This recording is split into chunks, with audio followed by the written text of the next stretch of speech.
കയ്യിൽ ഇത്തിരി പാലിരിപ്പുണ്ടെങ്കിൽ പെട്ടെന്ന് ചെയ്തെടുക്കാൻ പറ്റുന്ന നല്ല ഹെൽത്തി ആയിട്ടുള്ള ഒരു ഐസ്ക്രീമിൻ്റെ റെസിപ്പിയാണ് കേട്ടോ. കുട്ടീസിനൊക്കെ നല്ല ഇഷ്ടം, ട്രൈ ചെയ്ത് നോക്കുക.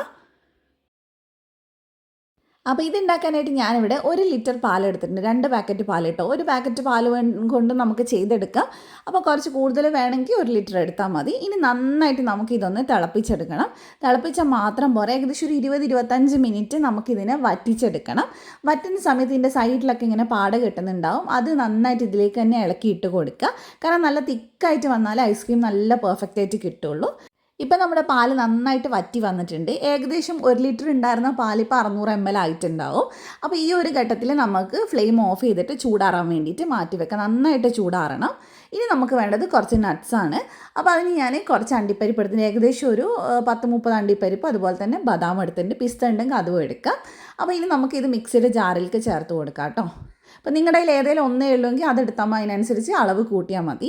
പിന്നെ ഏകദേശം ഞാൻ ഒരു 1/2 കപ്പിൻ്റെ അടുത്ത് പഞ്ചസാര എടുത്തിട്ടുണ്ട്. മധുരം നല്ലോണം ഉണ്ടാവും കേട്ടോ. 1/2 കപ്പിൻ്റെ അടുത്ത് എന്ന് പറയുമ്പോൾ നിങ്ങൾക്ക് അത്രയും വേണ്ടി 1/4 കപ്പ് എടുത്താൽ മതി. പക്ഷേ ഐസ്ക്രീം ആകുമ്പോൾ തണുത്ത് വരുന്ന സമയം നല്ല മധുരം വേണം. അപ്പോൾ നന്നായിട്ട് അത് നമ്മൾ പൊടിച്ചെടുത്തിട്ടുണ്ട്. ഇനി നമുക്കത് മാറ്റി വെച്ചതിന് ശേഷം അതേ മിക്സിയിലേക്ക് ചൂടാറിയിട്ടുള്ള പാല് ചേർത്ത് കൊടുക്കുക.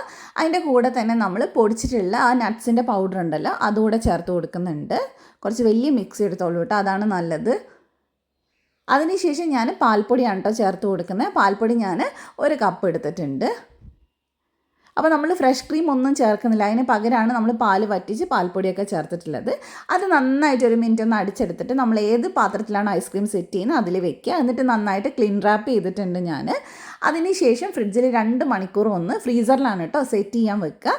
എന്നിട്ട് നമുക്ക് ഇതിനെ ഒന്നും കൂടെ ഒന്ന് അടിച്ചെടുക്കാം. നല്ല ക്രീമി ആയിട്ട് വരാൻ വേണ്ടിയിട്ടാണ് നമ്മൾ 2-3 മണിക്കൂർ ഫ്രീസറിൽ വെച്ചതിന് ശേഷം അടിച്ചെടുക്കുന്നത്. ഇപ്പോൾ കട്ടയായിട്ടൊന്നും ഉണ്ടാവില്ല, ചെറുതായിട്ട് ഇതുപോലെ ആയിട്ടേ ഉണ്ടാവുള്ളൂ.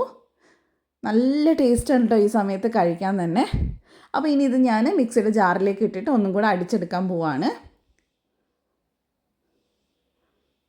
അപ്പം മുഴുവനായിട്ട് നമുക്ക് ഇത് മിക്സിയുടെ ജാറിലേക്ക് ചേർത്ത് കൊടുക്കാം. അപ്പോൾ ഇനി ഇതിലേക്ക് ഞാൻ വാനില എസൻസ് ചേർത്തിട്ടില്ല കേട്ടോ. പകരം ഞാൻ ഇനി ഏലക്കപ്പൊടി ചേർക്കാൻ പോകണം. അപ്പോൾ നിങ്ങൾക്ക് വാനില എസൻസ് ആണ് വേണ്ടെങ്കിൽ അത് ചേർത്ത് കൊടുത്താൽ മതി. ഏലക്കപ്പൊടി വേണ്ടവർക്ക് അത് ചേർത്ത് കൊടുക്കുക. അപ്പോൾ ഞാനിവിടെ ഏകദേശം 1 ടീസ്പൂൺ നിറച്ചും ഏലക്കപ്പൊടി ചേർത്തിട്ടുണ്ട്. അതും കൂടെ ചേർത്ത് നന്നായിട്ട് അടിച്ചിട്ട് വീണ്ടും നമുക്ക് ഇതേ ട്രേയിലേക്ക് ഒഴിച്ചു കൊടുക്കുക. ഇപ്പോൾ കണ്ടോ നല്ല തിക്കായിട്ട് വന്നിട്ടുണ്ട്. ഇനി നമുക്ക് ഇഷ്ടമുള്ള നട്ട്സ് ഇതിൻ്റെ മേലയിൽ ഇട്ട് കൊടുക്കുക. ഇവിടെ മക്കൾക്കൊക്കെ നല്ല ഇഷ്ടമാണ് കേട്ടോ ഇത് കഴിക്കാൻ. പ്രത്യേകിച്ച് എന്താ പറയുക, നമുക്ക് ആർട്ടിഫിഷ്യൽ ഫ്ലേവേഴ്സ് ഒന്നും കൊടുക്കാത്തതുകൊണ്ട് തന്നെ ധൈര്യമായിട്ട് കുട്ടികൾക്ക് കൊടുക്കാൻ പറ്റും. ഇനി ഒരു ക്ലീൻ റാപ്പ് വെച്ചിട്ട് നന്നായിട്ട് കവർ ചെയ്തതിന് ശേഷം നമുക്ക് ഫ്രീസറിൽ ഓവർനൈറ്റ് വെക്കാം. ഏകദേശം ഒരു 8 മണിക്കൂറോളം ഇത് സെറ്റാകാൻ വെക്കാം. അപ്പോൾ ഇനി നമുക്കിതൊന്ന് തുറന്ന് നോക്കാം. ഇത് ഫ്രീസറിൽ നിന്ന് പുറത്തെടുത്തിട്ട് അപ്പം തന്നെ സ്കൂപ്പ് ചെയ്തെടുത്ത് കഴിഞ്ഞാൽ ശരിയാവില്ല കേട്ടോ, കുറച്ച് കട്ടിയിലുണ്ടാവുക. അപ്പോൾ ഞാനത് അപ്പം തന്നെ എടുക്കുന്നുണ്ട്, കാരണം ഇവിടെ മക്കളൊരു സമാധാനം തരില്ല ഇത് ഉണ്ടാക്കി കഴിഞ്ഞാൽ. അപ്പോൾ കുറച്ചൊരു 2-3 മിനിറ്റ് പുറത്ത് വെച്ചതിന് ശേഷം സ്കൂപ്പ് ചെയ്തെടുക്കുമ്പോൾ നല്ല പെർഫെക്റ്റ് ആയിട്ട് സ്കൂപ്പായിട്ട് കിട്ടും കേട്ടോ. അപ്പോൾ നമുക്കിനി ഇഷ്ടമുള്ള പോലെ ഇത് സെർവ് ചെയ്യാം.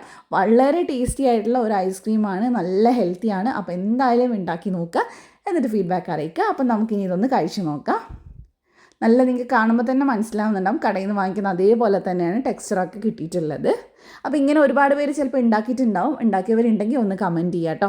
അപ്പോൾ നമുക്ക് ഇതേപോലെ തന്നെ നല്ല കിടിലൻ റെസിപ്പീസായിട്ട് അടുത്ത വീഡിയോസിൽ കാണാം. അപ്പോൾ എല്ലാവരും ട്രൈ ചെയ്തിട്ട് ഫീഡ്ബാക്ക് അറിയിക്കാം. മറ്റൊരു വീഡിയോയിൽ കാണാം. ബൈ.